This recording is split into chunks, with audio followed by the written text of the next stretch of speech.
Livro, Em Seus Passos o que Faria Jesus? Autor, Charles M. Sheldon. Capítulo 1.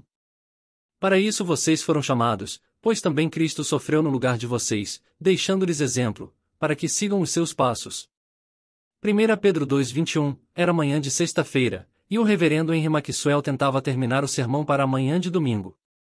Ele havia sido interrompido várias vezes e estava ficando ansioso à medida que a manhã passava e o sermão avançava muito lentamente para uma conclusão satisfatória. Mary chamou pela esposa enquanto subia as escadas após a última interrupção: se aparecer mais alguém, gostaria que você dissesse que estou muito ocupado e só posso atender se for algo muito importante. Sim, Henry. Mas vou até o jardim de infância, e você ficará sozinho em casa. O ministro de Deus subiu para o escritório e fechou a porta. Ouviu a esposa sair depois de alguns minutos, e ficou tudo em silêncio. Com um suspiro de alívio, sentou-se à sua escrivaninha e começou a escrever. O texto sobre o qual escrevia era 1 Pedro 2:21, para isso vocês foram chamados, pois também Cristo sofreu no lugar de vocês, deixando-lhes exemplo, para que sigam os seus passos. Na primeira parte do sermão, ele havia enfatizado a expiação como sacrifício pessoal, chamando a atenção para o fato de Jesus ter sofrido de várias maneiras, tanto em vida como na morte. Depois, passou a enfatizar a expiação sob a perspectiva do exemplo, dando ilustrações da vida e dos ensinamentos de Jesus para mostrar como a fé em Cristo ajudava a salvar o homem graças ao modelo ou caráter que Jesus exibiu para ser imitado. Nesse momento, ele estava no terceiro e último ponto, a necessidade de seguir Jesus em seu sacrifício e exemplo. Havia escrito os 3 passos. Quais são eles? E estava prestes a enumerá-los em ordem lógica, quando ouviu o som brusco da campainha. Era uma daquelas campainhas com sons de vários sinos afinados que sempre parava como se fosse um relógio tentando dar 12 batidas de uma só vez.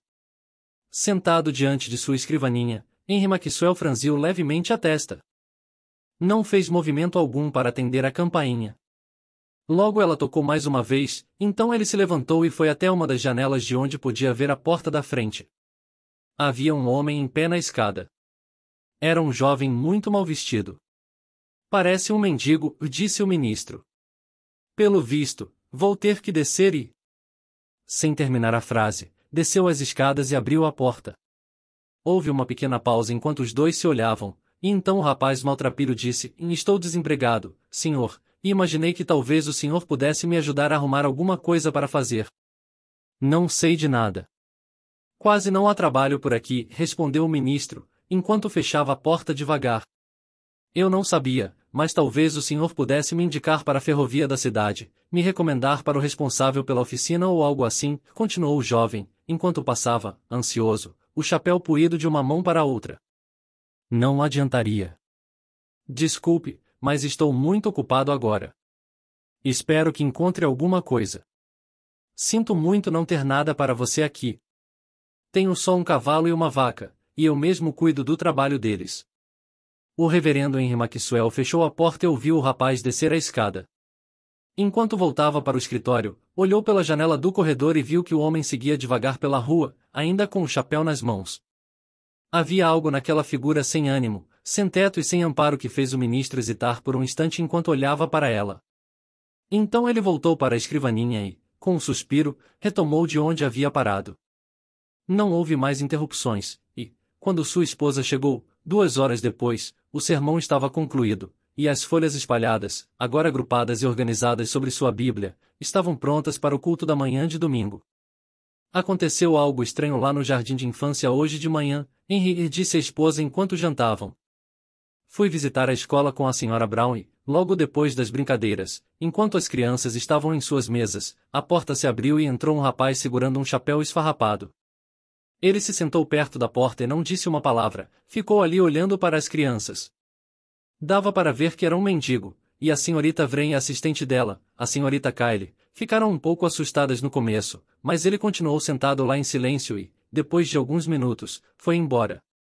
Talvez ele estivesse cansado e quisesse descansar em algum lugar. Acho que foi o mesmo homem que veio aqui. Você disse que ele parecia um mendigo?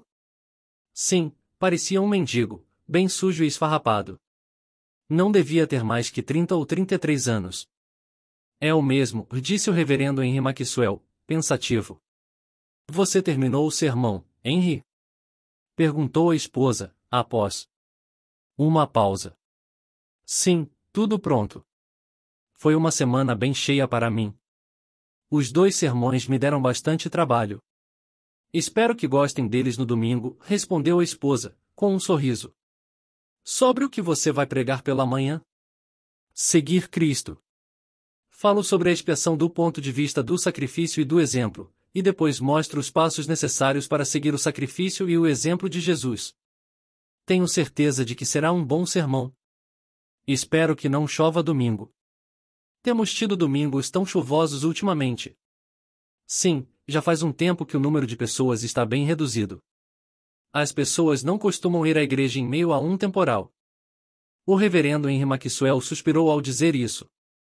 Pensava no esforço árduo e no cuidadoso trabalho dedicado no preparo de sermões para grandes plateias que acabavam não aparecendo. Entretanto, a manhã de domingo despontou sobre a cidade de Raymond como um daqueles dias perfeitos que às vezes surgem após longos períodos de vento, lama e chuva. O dia estava claro e agradável, o céu não mostrava nenhum sinal de ameaça e todos os membros da paróquia do reverendo Maxwell se preparavam para ir à igreja. Quando o culto começou, às 11 horas, uma plateia com as pessoas mais elegantes e prósperas de Raymond lotou o grande edifício. A primeira igreja de Raymond acreditava ter a melhor música que o dinheiro podia comprar, e o quarteto vocal nessa manhã foi motivo de grande prazer para a congregação. O coral estava inspirador. Toda a programação musical estava alinhada com o tema do sermão.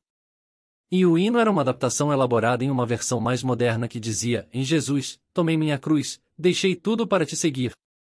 Pouco antes do sermão, a soprano fez o solo de um hino bem conhecido, e na onde ele for, eu o seguirei, irei com ele, até o fim. Raquel Winslow estava muito bonita nessa manhã em pé atrás do parapeito de carvalho esculpido que evidenciava os símbolos da cruz e da coroa. Sua voz era ainda mais bonita que seu rosto, e isso significava muito. Ouviu-se um burburinho geral provocado pela expectativa da congregação quando Raquel se levantou. O reverendo Maxwell acomodou-se atrás do púlpito com ar de contentamento. O canto de Raquel Winslow sempre o ajudava. Ele geralmente cuidava para que houvesse uma música antes do sermão. Isso ajudava a inspirar sua pregação, tornando-a ainda mais impressionante. As pessoas diziam umas às outras que nunca haviam ouvido algo tão bonito, mesmo na primeira igreja. É certo que, se não fosse um culto, o solo de Raquel teria sido aplaudido com entusiasmo. Quando ela se sentou, o reverendo teve a impressão de ter ouvido algo como uma tentativa de as pessoas aplaudirem ou baterem os pés no chão por toda a igreja. E isso o surpreendeu. No entanto, ao se levantar e iniciar seu sermão sobre a Bíblia, disse a si mesmo que havia se enganado. Era óbvio que isso não poderia acontecer. Em poucos instantes, ele se envolveu com o sermão, e tudo foi esquecido com o prazer de sua pregação. Ninguém jamais havia acusado Henry Maxwell de ser um pregador sem graça. Pelo contrário, ele muitas vezes era visto como sensacionalista, não tanto pelo que dizia, mas pelo modo como dizia. As pessoas da primeira igreja, porém, gostavam disso. Essa característica conferia ao seu pregador e à paróquia uma gratificante distinção que agradava a todos. Também era verdade que o pastor da primeira igreja gostava de pregar. Eram raras as vezes em que cedia lugar a outro. Ficava ansioso para estar no púlpito quando chegava o domingo. Aquela meia hora em que se colocava diante da igreja cheia, sabendo que as pessoas iriam ouvi-lo, era um estímulo para ele. Ele era especialmente sensível ao número de pessoas presentes. Nunca conseguia pregar bem quando a audiência era pequena. O clima também era outro fator que claramente o influenciava. Era quando estava diante de um público como esse, em uma manhã como aquela, que ele dava o melhor de si. Sua satisfação aumentava à medida que prosseguia. A igreja era a primeira da cidade. Tinha o melhor coral. Entre seus membros estavam pessoas importantes, representantes da riqueza, da sociedade e da elite intelectual de Raymond. Ele estava indo viajar para o exterior nas férias de 3 meses no verão, e as circunstâncias de seu pastorado, sua influência e sua posição como pastor da primeira igreja na cidade. Não é possível afirmar com certeza que o reverendo Henry Maxwell soubesse como podia ter tido esses pensamentos durante o sermão, mas, à medida que se aproximava do fim, ele sabia que em algum momento havia tido esses sentimentos. Eles haviam entrado na própria essência de seu raciocínio, Tudo isso pode ter acontecido por alguns segundos, mas ele estava ciente de ter definido sua posição e suas emoções também, como se estivesse em um monólogo, e de que sua pregação fazia parte da sensação de uma profunda satisfação pessoal. O sermão foi interessante. Estava repleto de frases impactantes que teriam chamado a atenção se estivessem impressas. Proferidas com a eloquência de um discurso dramático que tinha o bom senso de nunca ofender com devaneios ou invectivas, elas foram muito eficazes. Se naquela manhã o reverendo Henry Maxwell se sentiu satisfeito com as condições de seu ministério pastoral, a primeira igreja também sentiu algo semelhante ao se congratular por ter no púlpito uma pessoa tão erudita, refinada, de rosto expressivo, pregando com tanto entusiasmo e sem nenhum maneirismo vulgar, barulhento ou desagradável. De repente, em meio a essa perfeita concordância entre pregador e ouvintes, houve uma interrupção inesperada. Seria difícil explicar a extensão do choque que essa interrupção causou. Foi tão inesperada, tão contrária à lógica de qualquer pessoa presente, que não houve espaço para argumentação ou, naquele momento, para resistência. O sermão havia terminado. O reverendo Maxwell tinha acabado de fechar a grande Bíblia, colocando o rascunho do sermão no meio dela, e estava prestes a se sentar enquanto o quarteto se preparava para se levantar e cantar a música de encerramento, em tudo por Jesus, todo o meu ser está remido dos poderes deste mundo. Nesse momento, toda a congregação se assustou com o som da voz de um homem. Veio da parte de trás da igreja, de um dos assentos debaixo da galeria. Em seguida, a figura de um homem saiu das sombras e começou a caminhar pelo corredor central da igreja. Antes que a congregação assustada percebesse bem o que estava acontecendo, ele se dirigiu ao espaço aberto em frente ao púlpito e virou-se para as pessoas. Estou me perguntando desde que entrei aqui, foram as palavras que ele proferiu ainda debaixo da galeria, e as repetiu, se seria conveniente dizer algo no final do culto. Eu não estou bêbado, não sou louco e sou completamente inofensivo, mas, se eu morrer, como é muito provável que vá acontecer daqui a alguns dias, gostaria de ter a satisfação de pensar que falei o que precisava ser dito em um lugar como esse diante de uma audiência como essa. Henry Maxwell, que ainda não havia se sentado, nesse momento estava estático, debruçado sobre o púlpito, olhando para o estranho lá embaixo. Era o homem que havia passado em sua casa na sexta-feira anterior, o mesmo jovem sujo que parecia um maltrapilho. Carregava o mesmo chapéu desbotado nas mãos. Parecia um hábito que lhe agradava. Não havia feito a barba, e o cabelo estava sujo e despenteado. Era pouco provável que alguém como ele já tivesse confrontado a primeira igreja dentro do santuário. Essa condição humana era algo que as pessoas viam e toleravam nas ruas, perto da oficina da ferrovia, andando para cima e para baixo na avenida, mas nunca tinham imaginado um incidente desses tão próximo delas. Não havia nenhum sinal de ofensa na maneira ou no tom do homem. Ele não estava exaltado e falava com a voz baixa, mas distinta. O reverendo Maxwell, enquanto permanecia ali mudo e atônito com o ocorrido, sabia que, de alguma forma, a ação do homem fez que se lembrasse de uma pessoa que ele uma vez vira em um sonho caminhando e falando. Ninguém na congregação fez qualquer movimento a fim de deter o homem ou para, de algum modo, interrompê-lo. Talvez o choque inicial provocado por sua súbita aparição tenha se transformado em uma verdadeira perplexidade em relação ao que deveria ser feito.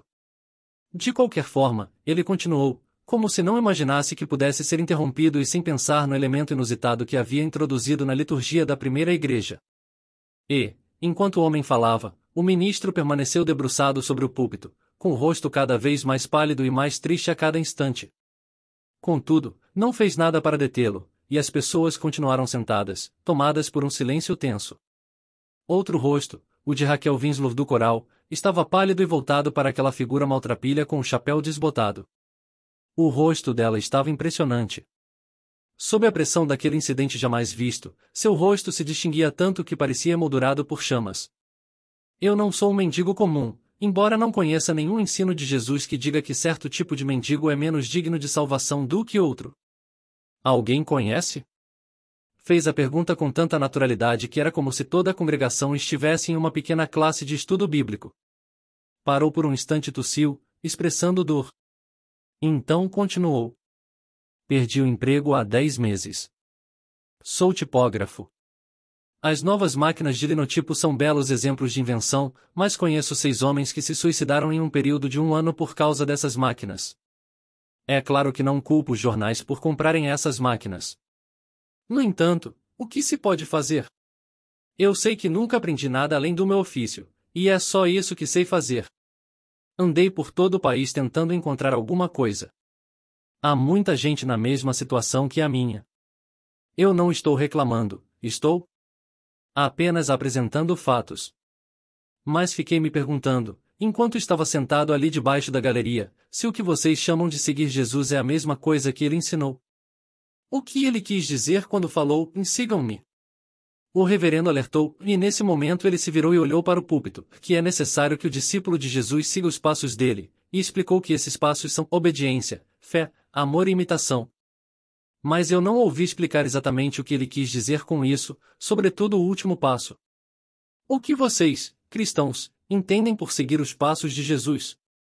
Passei 3 dias perambulando por essa cidade à procura de um emprego, e, durante todo esse tempo, não recebi uma palavra de solidariedade ou de consolo, exceto do reverendo de vocês que aqui está, que disse que sentia muito por mim e esperava que eu encontrasse um emprego. Acho que isso acontece porque vocês se sentem tão constrangidos pelos mendigos profissionais que perderam o interesse por qualquer tipo de mendigo. Não estou culpando ninguém, estou apenas apresentando fatos. É claro que eu entendo que vocês não podem parar o que estão fazendo para saírem por aí à procura de empregos para pessoas como eu. Nem estou pedindo isso, mas o que me deixa confuso é o que se entende por seguir Jesus. O que vocês querem dizer quando cantam, irei com ele, até o fim? Vocês querem dizer que estão sofrendo, negando a si mesmos e tentando salvar a humanidade perdida e sofrida como eu entendo que Jesus fez? O que isso significa para vocês? Eu vejo muito bem a realidade das coisas. Entendo que há mais de 500 homens nesta cidade na mesma condição. A maioria deles tem família. Minha esposa morreu há 4 meses. Que bom que ela não passou por essa dificuldade. Minha filha pequena vai ficar com a família de um tipógrafo até eu encontrar um emprego. De qualquer forma, fico confuso quando vejo tantos cristãos vivendo no luxo e cantando Jesus, tomei minha cruz, deixei tudo para te seguir, e me lembro de como minha esposa morreu em um cortiço na cidade de Nova York, com falta de ar e pedindo a Deus que levasse a filha também. É claro que não estou pedindo que vocês impeçam que todos morram de fome, de desnutrição e de falta de ar em um cortiço, mas o que significa seguir Jesus? Sei que os cristãos são donos de muitos cortiços. Um membro de uma igreja era dono daquele onde minha esposa morreu, e fiquei me perguntando se seguir Jesus até o fim era algo real na vida dele. Ouvi algumas pessoas cantando em uma reunião de oração de uma igreja uma noite dessas, em tudo por Jesus, todo o meu ser está remido dos poderes deste mundo, todos os meus pensamentos e todas as minhas ações, todos os meus dias e todas as minhas horas. E fiquei pensando, enquanto estava sentado na escadaria do lado de fora da igreja, o que elas queriam dizer exatamente com isso. Pelo que vejo, há um monte de problemas no mundo que, de alguma forma, não existiriam se todas as pessoas que cantam essas músicas saíssem e vivessem o que cantam. Acho que não sou capaz de entender. Mas o que Jesus faria? É isso que vocês querem dizer com seguir os passos dele?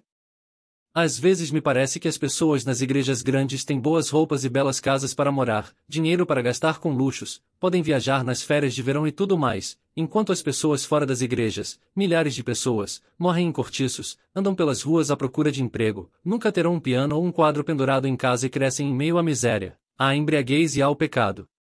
De repente, o homem cambaleou de forma estranha em direção à mesa da ceia e apoiou uma das mãos sujas nela. O chapéu caiu aos seus pés sobre o tapete. Houve certa agitação na igreja. O Dr. West levantou-se um pouco do banco, mas nem assim o silêncio foi quebrado por alguma voz ou movimento digno de ser mencionado. O homem passou a outra mão sobre os olhos e então, sem mais nem menos, caiu com o rosto no chão, o corpo de frente para o corredor. Henry Maxwell falou: "O culto está encerrado." Desceu a escada do púlpito e, antes de qualquer outra pessoa, ajoelhou-se ao lado do corpo prostrado. O público se levantou no mesmo instante e os corredores ficaram cheios. O Dr. West anunciou que o homem estava vivo. Ele havia desmaiado. Algum problema cardíaco, o doutor também murmurou enquanto ajudava a carregar o homem para o gabinete pastoral. Capítulo 2. Henry Maxwell e um grupo de membros de sua igreja permaneceram um tempo na sala pastoral. O homem estava deitado no sofá e respirava com dificuldade. Quando surgiu a questão do que fazer com o homem, o ministro insistiu em levá-lo para sua casa. Ele morava perto dali e tinha um quarto extra. Raquel Winslow disse: "E minha mãe não tem companhia no momento." Tenho certeza de que seria um prazer para nós dar abrigo a ele. Ela parecia muito agitada. Ninguém, em particular, notou isso. Todos estavam perturbados com o estranho evento, o mais estranho de que as pessoas da primeira igreja podiam se lembrar.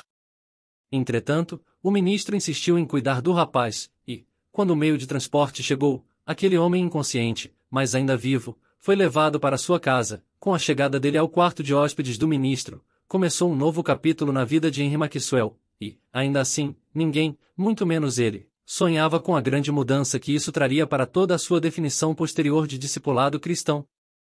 Esse acontecimento provocou uma grande agitação na primeira igreja. As pessoas não falaram em outra coisa durante a semana. Dava a impressão de que o homem havia perambulado até a igreja em um estado de perturbação mental causado por seus problemas e de que, durante o tempo todo em que falou, ele estava em um estranho estado de delírio febril e de fato não tinha consciência de nada a seu redor. Essa era a conclusão mais plausível para o comportamento do homem. Também era consenso que não havia nenhuma amargura ou queixa no que ele havia dito.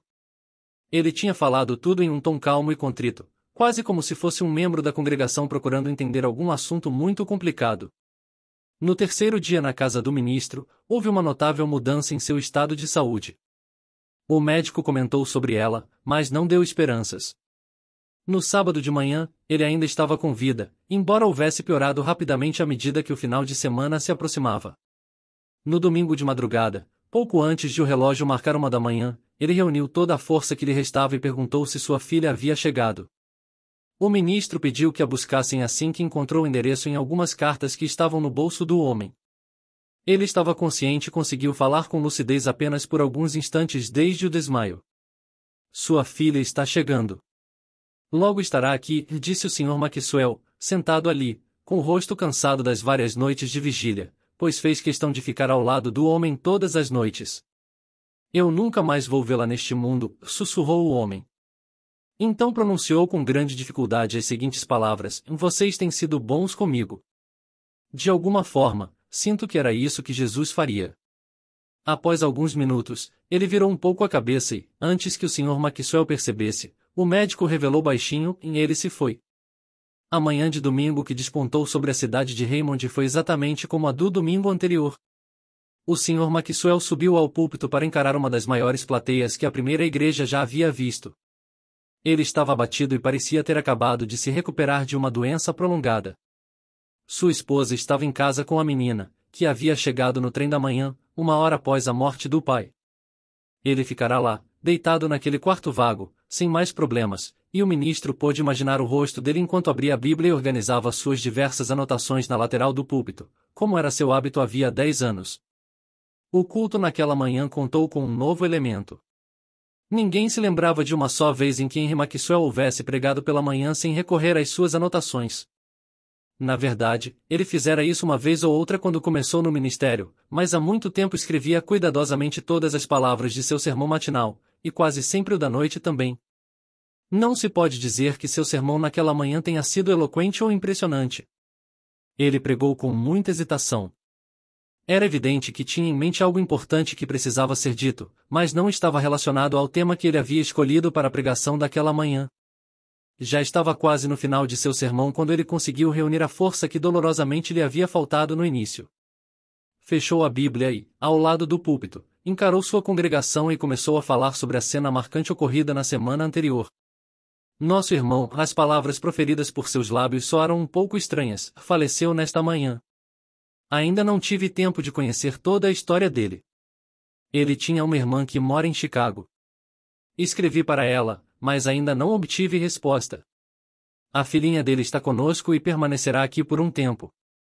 Fez uma pausa e observou a congregação. Reconheceu que nunca havia visto tantos rostos sérios durante toda a sua atividade pastoral. Ele ainda não conseguia contar a essas pessoas suas experiências, a crise pela qual estava passando agora.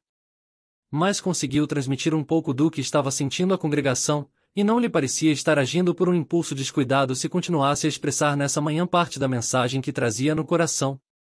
Então continuou: na presença e as palavras daquele estranho no domingo passado causaram um impacto muito forte em mim. Não posso esconder de vocês nem mesmo de mim o fato de que o que ele disse, seguido de sua morte em minha casa, me levou a questionar como nunca antes o que significa seguir Jesus. Não estou em posição de condenar essas pessoas nem, de certo modo, a mim mesmo, seja em nossas relações como cristãos com esse homem, seja com os inúmeros outros que ele representa no mundo. Isso tudo, porém, não me impede de sentir profundamente que o que esse homem questionou foi tão importante e verdadeiro que devemos encarar isso como uma tentativa de responder a essas questões, do contrário, seremos um fracasso como discípulos cristãos. Muito do que foi dito aqui no domingo passado foi da natureza de um desafio ao cristianismo, como se pode ver e perceber em nossas igrejas. Tenho sentido isso de maneira cada vez mais enfática todos os dias desde aquele momento.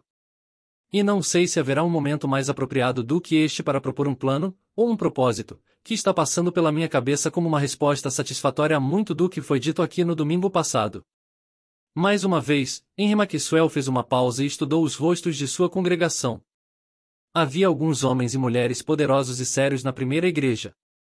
Ele pôde notar entre eles Edward Norman, editor do Daily News de Raymond. Fazia 10 anos que ele era membro da primeira igreja. E não havia um homem mais honrado na comunidade. Lá estava Alexander Powers, superintendente da oficina ferroviária de Raymond, um típico ferroviário que havia nascido para o ofício. Lá também estavam presentes Donald Marsh, diretor da Lincoln College, situada em um bairro de classe média de Raymond, e Milton Ray, um dos grandes comerciantes de Raymond, que empregava pelo menos 100 funcionários distribuídos em várias lojas. Havia o Dr. West, que, embora relativamente jovem, era considerado uma autoridade em casos cirúrgicos especiais. Lá estava o jovem autor Jasper Chase, que havia escrito um livro de sucesso e, pelo que diziam, estava trabalhando em um novo romance.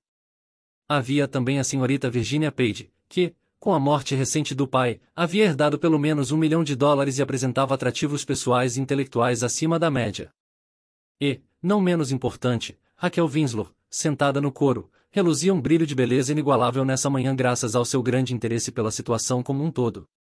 Diante de tantas pessoas influentes na primeira igreja, havia motivo para a satisfação que Henry Maxwell sentia toda vez que pensava em sua paróquia como havia feito no domingo anterior. Havia um número excepcionalmente grande de indivíduos poderosos que se diziam membros da igreja. Contudo, ao observar o rosto dessas pessoas nessa manhã em especial, ele ficou se perguntando quantas delas responderiam à estranha proposta que estava prestes a fazer. Continuou devagar, reservando tempo suficiente para escolher as palavras com cuidado e dando às pessoas uma impressão que nunca haviam tido, mesmo quando estava no auge de sua pregação mais comovente. O que vou propor agora é algo que não deveria parecer incomum ou impossível de ser feito. No entanto, eu sei muito bem que muitos dos membros desta igreja vão achar que talvez seja. Todavia, para que possamos entender completamente o que estamos considerando, apresentarei minha proposta de forma muito clara e sem rodeios. Gostaria que voluntários da primeira igreja assumissem o compromisso sério e honesto de não fazerem nada por um ano sem antes perguntarem o que Jesus faria. E, depois de fazer essa pergunta, cada um seguirá Jesus exatamente como sabe que deve, seja qual for o resultado. É claro que me incluirei nesse grupo de voluntários e terei a certeza de que a minha igreja não ficará surpresa com minha conduta daqui para frente, com base nesse modelo de ação, e não se oporá ao que for feito se eu achar que Cristo agiria assim. Fui claro? No final do culto, gostaria que todos os membros que estão dispostos a participar desse grupo permaneçam aqui para que possamos discutir os detalhes do plano. Nosso lema será: o que Jesus faria? Nosso objetivo será agir como ele agiria se estivesse em nosso lugar, sejam quais forem os resultados imediatos. Em outras palavras, a proposta é seguir os passos de Jesus do modo mais fiel e literal possível conforme o que acreditamos que ele ensinou aos seus discípulos. E quem se voluntariar para isso deverá se comprometer a agir assim por um ano inteiro, a partir de hoje. Henry Maxwell fez outra pausa e olhou para a congregação. Não é fácil descrever a sensação que uma proposta tão simples aparentemente causou. As pessoas olhavam umas para as outras atônitas. Não era comum Henry Maxwell definir o discipulado cristão dessa maneira. Era óbvio que as pessoas estavam confusas com sua proposta. Apesar de ter sido muito bem compreendida, havia, aparentemente, uma grande diferença de opiniões quanto à aplicação dos ensinamentos de Jesus e seu exemplo. Ele encerrou o culto calmamente com uma breve oração. O organista começou o poslúdio logo após a bênção final, e as pessoas começaram a sair. Havia muita conversa. Discussões animadas sobre a proposta do ministro eram ouvidas por toda a igreja. Era evidente que ela tinha suscitado um grande debate. Após alguns minutos, ele pediu a todos que haviam permanecido que se dirigissem ao salão social, que ficava ao lado do salão de culto. Ele mesmo havia permanecido na frente da igreja conversando com várias pessoas, e quando finalmente se virou, a igreja estava vazia. Foi até a porta do salão social e entrou. Ficou meio surpreso ao ver as pessoas que estavam lá.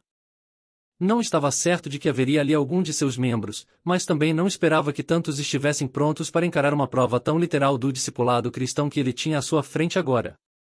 Havia cerca de 50 pessoas, entre elas Raquel Winslow e Virginia Page, o Sr. Norman, o diretor Marsh, Alexander Powers, superintendente da ferrovia, Milton Wright, o Dr. West Jasper Chase. O reverendo fechou a porta do salão social e ficou diante do pequeno grupo. Ele tinha o rosto pálido, e seus lábios estavam trêmulos de pura emoção. Estava diante de uma verdadeira crise em sua vida e na de sua paróquia. Ninguém pode afirmar, a menos que seja movido pelo Espírito Santo, o que é capaz de fazer ou como pode mudar a corrente de uma vida cheia de hábitos estabelecidos, nos pensamentos, nas palavras e nas ações. Henry Maxwell, como já dissemos, ainda não entendia aquilo pelo que estava passando, mas sabia muito bem que haveria uma grande reviravolta em sua definição de discipulado cristão, e sua comoção, ao observar o rosto daqueles homens e mulheres nessa circunstância, era tão profunda que ele mal podia medi-la. Pensou que o mais apropriado a fazer primeiro seria uma oração. Pediu a todos que orassem com ele. E já quase na primeira sílaba que pronunciou, a presença do Espírito foi sentida por todos. À medida que a oração prosseguia, essa presença foi se tornando mais poderosa. Todos puderam senti-la. O local ficou tão cheio do Espírito que era como se fosse possível vê-lo a olhos nus.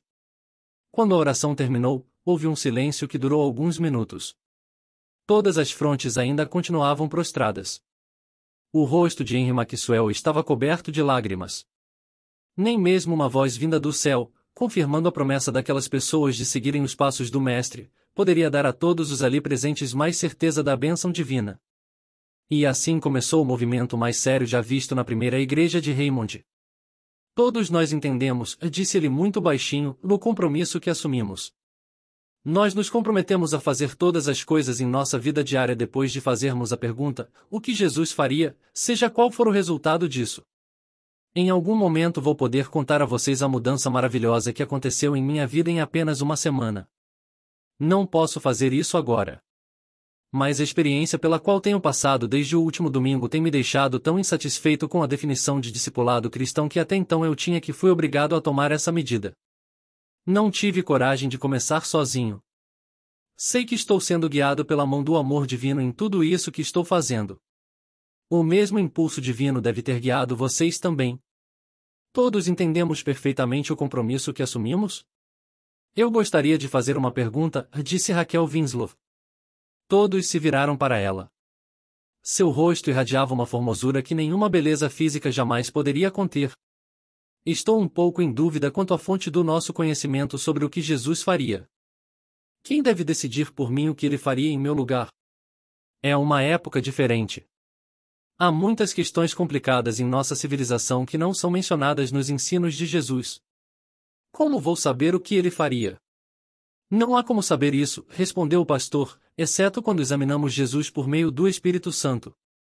Lembre-se do que Cristo disse aos seus discípulos sobre o Espírito Santo, e mais, quando o Espírito da verdade vier, ele os guiará a toda a verdade.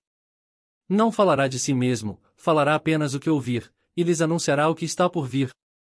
Ele me glorificará, porque receberá do que é meu e o tornará conhecido a vocês. Tudo o que pertence ao Pai é meu. Por isso eu disse que o Espírito receberá do que é meu e o tornará conhecido a vocês, João 16, 13 a 15. Não há outra maneira de saber. Todos teremos de decidir o que Jesus faria depois de irmos a essa fonte de conhecimento.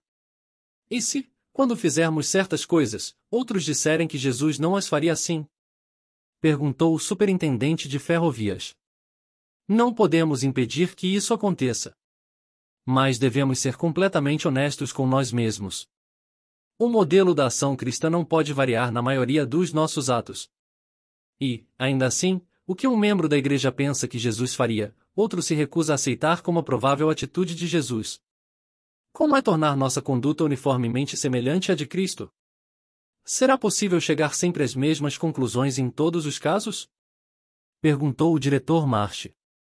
O Sr. Maxwell ficou em silêncio por algum tempo. Então respondeu: não acho que podemos esperar isso. Contudo, em se tratando de seguir os passos de Jesus de modo verdadeiro, honesto e esclarecido, não posso acreditar que haverá qualquer confusão em nossa própria mente ou no julgamento dos outros. Por um lado, devemos estar livres do fanatismo e, por outro, ter muita cautela. Se o exemplo de Jesus é o que o mundo deve seguir, com certeza é viável. Mas precisamos nos lembrar desse grande fato. Depois de termos pedido ao Espírito que nos oriente quanto ao que Jesus faria e de termos recebido uma resposta, devemos agir, sejam quais forem as consequências para nós. Ficou claro? Todos na sala olharam para o ministro expressando um solene consentimento. Não havia mal-entendido nessa proposta. Henry Maxwell estremeceu mais uma vez quando notou que o presidente da Christian Endeavor Society e vários de seus membros estavam sentados atrás dos homens e mulheres mais velhos. Eles ficaram mais um pouco conversando sobre detalhes e fazendo perguntas, e concordaram em relatar uns aos outros, em uma reunião regular semanal, o resultado de suas experiências em seguir Jesus dessa maneira. Henry Maxwell orou mais uma vez. E, tal como antes, o Espírito se manifestou. Todos permaneceram cabisbaixos por um longo tempo. Por fim, foram embora em silêncio. Havia um sentimento que impedia que palavras fossem ditas. O pastor apertava a mão de todos enquanto saíam. Então, foi para seu gabinete de estudo, atrás do púlpito, e ajoelhou-se. Ficou ali sozinho quase meia hora. Quando foi para casa, entrou no quarto onde estava o cadáver. Ao olhar para o rosto, ele clamou mais uma vez por força e sabedoria. Mas ele ainda não havia se dado conta de que havia começado um movimento que levaria à série mais notável de eventos que a cidade de Raymond já havia visto. Capítulo 3. Aquele que afirma que permanece nele deve andar como ele andou. 1 João 2,6, Edward Norman, editor do Daily News de Raymond, sentou-se em seu escritório na manhã de segunda-feira com uma nova série de ações à sua frente. De boa fé, ele havia afirmado o compromisso de fazer tudo depois de perguntar o que Jesus faria, e, como imaginava, com os olhos bem abertos para todas as possíveis consequências. Entretanto, uma vez que a rotina no jornal começou com uma semana de correria e de muitas atividades, ele se viu diante disso com certa hesitação e um sentimento quase comparável ao medo. Havia chegado ao escritório muito cedo e, por alguns minutos, permaneceu sozinho. Sentou-se à sua mesa em meio a um turbilhão de pensamentos, que, por fim, tornaram-se um desejo que ele sabia ser tão grande quanto incomum. Ele ainda tinha de aprender, assim como todos os outros daquele pequeno grupo que havia se comprometido a fazer o que Cristo faria, que o espírito de vida estava se movendo com poder por meio da própria vida como nunca antes. Ele se levantou, fechou a porta e então fez o que não fazia há anos. Ajoelhou-se ao lado de sua mesa e orou para que a presença divina e a sabedoria o orientassem. Levantou-se para encarar o dia, tendo a promessa clara e nítida em sua mente. Agora, mãos à obra, parecia dizer. Mas se deixaria levar pelos acontecimentos tão logo surgissem. Ele abriu a porta e começou a rotina de trabalho no escritório. O editor-chefe havia acabado de entrar e estava à sua mesa na sala ao lado. Um dos repórteres datilografava algo em uma máquina de escrever. Edward Norman começou a escrever um editorial.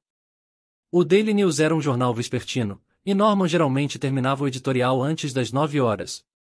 Fazia 15 minutos que ele estava escrevendo quando o editor-chefe exclamou: aqui está a matéria sobre a luta de boxe que aconteceu ontem no resort. Ela terá 3 colunas e meia. Eu imagino que será publicada assim, não é? Norman era um daqueles editores que cuidam de todos os detalhes do jornal. O editor-chefe sempre o consultava para assuntos de pouca ou muita importância. Às vezes, como era o caso agora, era apenas uma consulta simbólica. Sim ou não? Deixe-me ver isso. Pegou a matéria datilografada como ela havia chegado pelo telégrafo e examinou com cuidado. Em seguida, pôs as folhas na mesa e começou a pensar seriamente. Não vamos publicar isso hoje, disse por fim. O editor-chefe estava em pé à porta entre as duas salas. Ficou surpreso com a observação de seu chefe e pensou que talvez não o tivesse entendido bem. O que o senhor disse?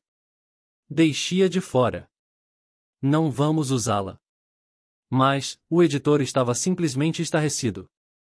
Ficou olhando para Norman como se estivesse louco.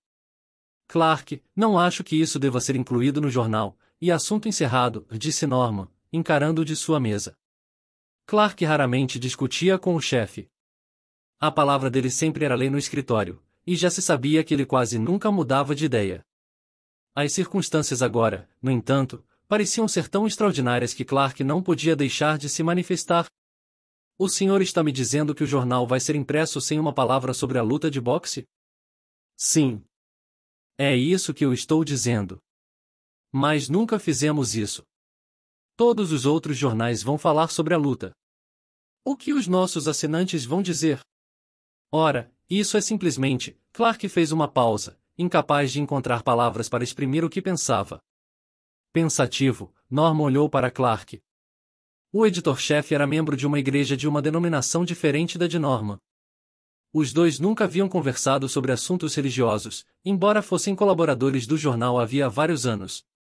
Entre aqui um pouquinho, Clark, e feche a porta, disse Norman. Clark entrou, e os dois ficaram frente a frente. Norman não falou nada por um minuto.